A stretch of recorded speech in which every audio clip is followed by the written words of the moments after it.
What's up, everybody? It's Roland here from We Talking About Sports, and I'm joined by none other than Justin Martinez, and we're back here with another We Talking About Sports big board with the number 4 quarterback on our big board, probably the most hyped prospect. Excuse me, I know I said that about Will Levis, but this guy is jumping up the draft boards, and especially on the odds, which Justin will talk about here in a little bit. But it's none other than Anthony Richardson, the sophomore quarterback out of Florida.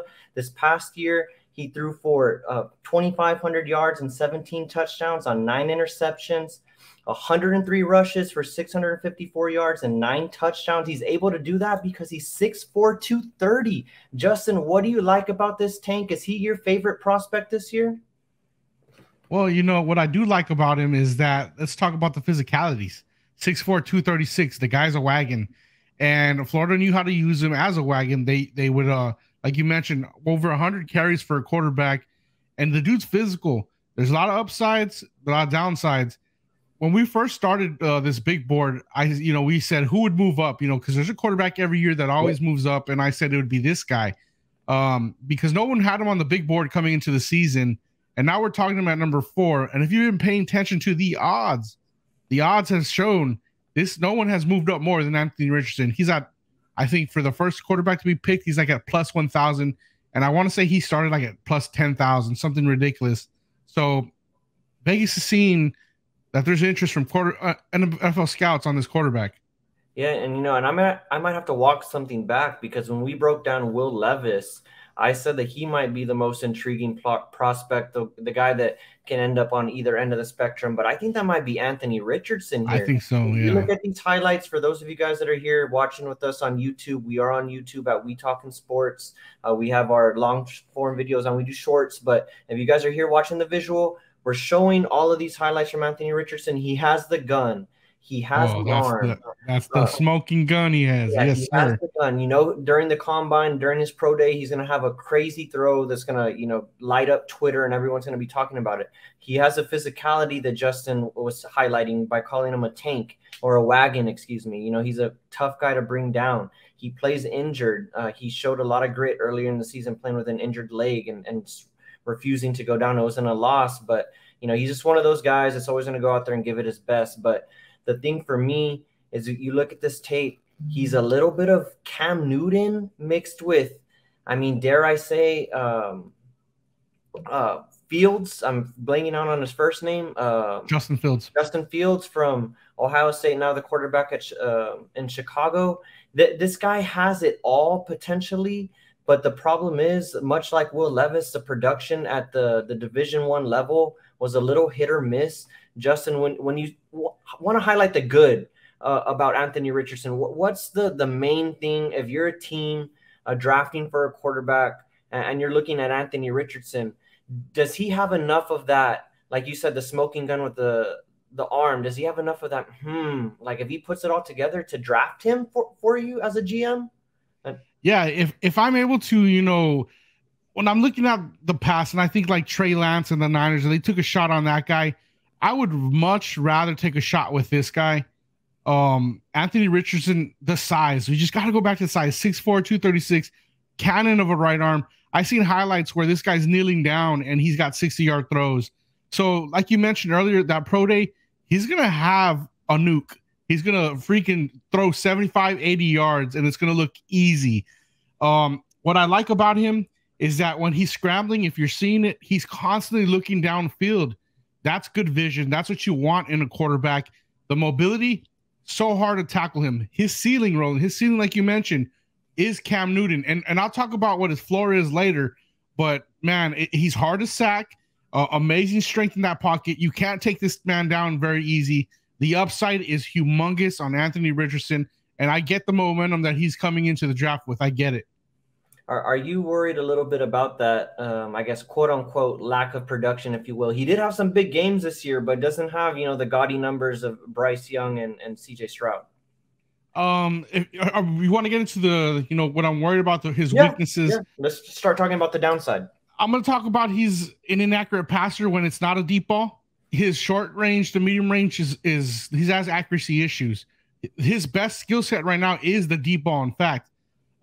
He could get rattled during the plays, The dude did have grit, though. Like you mentioned, he did play hurt. And he plays down to his opponent's level because when he had to rise up against Utah, the dude looked like a stud. He looked like the Heisman first game of the year. I mean, in Gainesville, his stats were incredible that game. And then he goes and he plays against other people, and you're just like, what happened to the Anthony Richardson of the week before? Other concerns I have is like this guy, he didn't get the start in Gainesville over Emory Jones. We saw Emory Jones get the start above him last year. Then he transferred to the Pac-12, and Emory Jones still looked like not very good in the Pac-12. So if he was getting benched for Emory Jones, I do have some concerns there. I do. It's only 1 year starter that he has. He only has a 1 year start. The main thing that concerns me, and I think you highlighted and touched on it, is when he's not throwing the deep ball, his accuracy is very in question. And I'm not an expert. We're not experts here, but a lot of it for me is the throwing motion, the way that he throws the ball. It does not look like it's conducive to, just a quick release. Like, yes, it's not the longest release, if you will. Like, he's not loading up to throw the ball, but it's a long fluid motion. And, he's putting a lot of touch on these balls. And so when you're asking him to make these intermediate throws and put some zip on it, there's a throw right there where he's making it on a wheel route, albeit, but it's a little bit more difficult for him to make those throws. And in the NFL, we talked about it with Will Levis, relying on some of his physical attributes at the college level, and, some of that dwindling once you get to the NFL. And so Anthony Richardson might be victim to that, if he's not, drafted into the right system. This is a guy that if he doesn't go number one, so Justin, I don't know if you have, any loose change on him to go number one before, the odds dropped on him, but if he does go to a team that is looking to, build around a quarterback like him, I think he can be successful in today's NFL. We're seeing it today. It's all about the offense that you're in. If you have an offense that highlights your strengths, you're gonna do well. If you're asked to do things that you're bad at, you're gonna fail. So hopefully a GM that drafts this guy is not gonna draft him to put him in the West Coast offense. Yeah, they're gonna draft him knowing like, hey, look at we got back here. We got another running back that has a cannon for an arm. Let's use that to the best of his ability, and let's not make him do play action rollouts and 3-step drops and hit in a quick slant, because that's not his game. He's going to be asked to do that at the pro level. That's going to be the problem, because he has to do that a little bit more than what he was doing at Florida, right? Because it is the pros, right? You just can't get by running RPOs every play or what have you. So needs to be in a situation like you mentioned, where they did for Jalen Hurts, tailored the offense around him. You saw the production that happened when that happens. So I'm glad you brought that up. So who is further ahead in their development as a quarterback? Is it Jalen Hurts at this point going into the draft, or is it? I go Jalen Hurts, because Jalen Hurts, he still was 26-2 as a starter at Alabama. He had the 2 years to start. He had the 1 year at Oklahoma. And you knew that no matter what the team was on, even when he was benched at Alabama, he was still kind of the leader of that team, and leadership goes a long way for quarterbacks. So I would have to say Jalen Hurts is further along.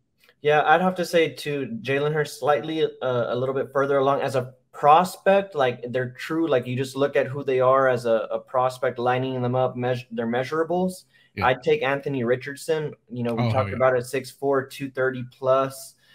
Can run with the best of them. Is going to be hard to bring down on the first tackle, and can make plays like this, like the spin around 360, back throw to the back of the end zone. Same play. He has that it factor about him. So we talked about his comparables. I threw out the best of Cam Newton or what's his floor? Who do you compare it to him for his floor? His floor. It's funny the way that he throws the ball. It's not his sidearm, but it just reminds me a little bit of like Vince Young. Okay. So like his floor to me can be like, just not developing those other aspects of his game, much like, Vince Young didn't. And I love Vince Young, was a big Texas guy growing up, but he didn't develop, at the pro level after he won Rookie of the Year. So that's the worst floor, considering he still had a winning record in the NFL. Yeah, I got a floor that's a little bit lower for him. I have a feeling I know where you're going. Christian Hackenberg, the turnovers. Oh, yeah. Okay. The turnovers, and a similar size, 6'4", 230. Both of them 6'4", 236, 230 for one. And Christian Hackenberg never fully developed. He had the skill set. Everyone, was gooing and eyeing over him because of that big size, and he never fully developed in the NFL. So Hackenberg would be my floor for him. That's if I'm giving player comparison. So ceiling is high as Cam, floor is low as Hackenberg. Yeah, I'm with you on this. You know, he can fall on either end of the spectrum. Hopefully, for his sake and the team that drafts him, he falls on the Cam Newton Yeah. end of the spectrum, and he ends up being, you know, an all-pro type player, because he does definitely have that ability if he's able to put it together, just his innate athleticism and what he does when he's on the football field. But again, he needs to get drafted into the right system. And we talked about it as soon as we got done talking about Bryce Young, that these next couple prospects were going to, you know, it's going to be iffy. They're going to fall on either end of the spectrum. You're either going to love them or you're going to hate them. And we had to do a video this week because we have the combine coming out. So we know it's going to be workout week. Justin, before we, you know, wrap it up here today, what are you looking forward to the most in the combine? Are you a big 40-yard dash guy? It's always two things for me. It's the 40, number one. I want to see who the burners are, who's got elite speed.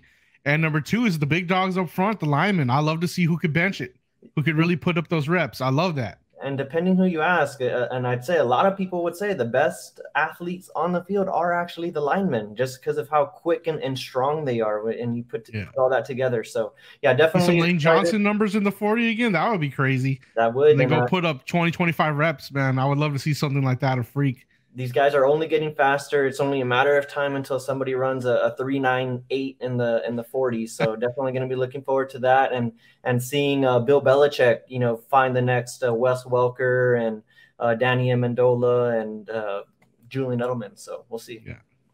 All right. Well, I think that's it for big board number 4. Roland, I don't know who big board number 5 is going to be, but I'm looking forward to it, man. Let's do it.